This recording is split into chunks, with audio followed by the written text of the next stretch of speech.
अस्सलाम वालेकुम व्यूअर्स, आज कौमी असम्बली का गैर कानूनी गैर आइनी इजलास जैसे ही शुरू हुआ तो उसमें हंगामा शुरू हो गया।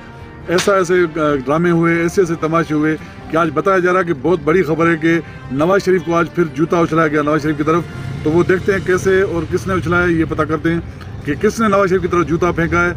और जरदारी साहब भी वहाँ बैठे थे, लेकिन जरदारी साहब दूसरी तरफ थे। स्पीकर ने एक गलत तरीके से उनसे पहले सिग्नेचर करवाए गए, नवाज शरीफ से, शहबाज शरीफ से, जरदारी से, बिलावल से, इनसे, क्योंकि इनको पहले डर था।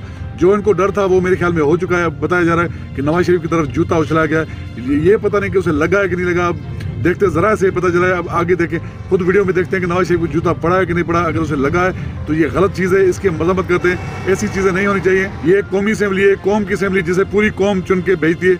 लेकिन हाँ, उसमें कुछ चोर भी बैठे हैं जो फार्म 47 वाले हैं, फार्म 45 वाले नहीं, फार्म 47 वाले, जो 8 फरवरी को हारे थे और 9 फरवरी को जीते थे। और अवाम ने वोट 8 फरवरी को दिया था और ये जीते 9 फरवरी को।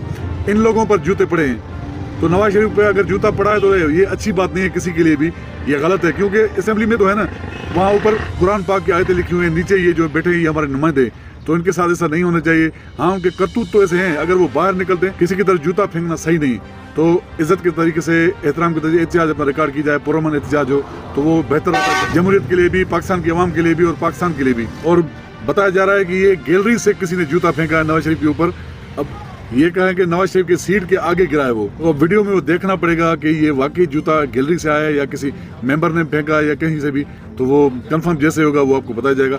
लेकिन हम फिर भी इसकी मजम्मत करते हैं। लेकिन इजलास जो है वो गैर आइनी है इस वजह से, क्योंकि ये 25 करोड़ आवाम के वोट पे डाका डाल के जो आए हैं ना, 70-80 लोग जो ऐसे आए हैं, उनके ऊपर ये जूते पड़ेंगे बाहर। और इनको खुसूसी तौर पर जो सुल्तान राजा जो इलेक्शन कमीशन के चेयरमैन है, इसकी ज़िंदगी बड़ी तंग होगी रिटायरमेंट के बाद। इसका अभी अरसा थोड़ा रह गया, 8-9 महीने या साल, सवा साल रह गया, लेकिन उसकी ज़िंदगी बड़ी बेरहम होगी और उसके बच्चों के साथ भी तकलीफें होंगी, उनके ख़ानदान के साथ ये तकलीफ होंगी सारी। ये आज की हालात है।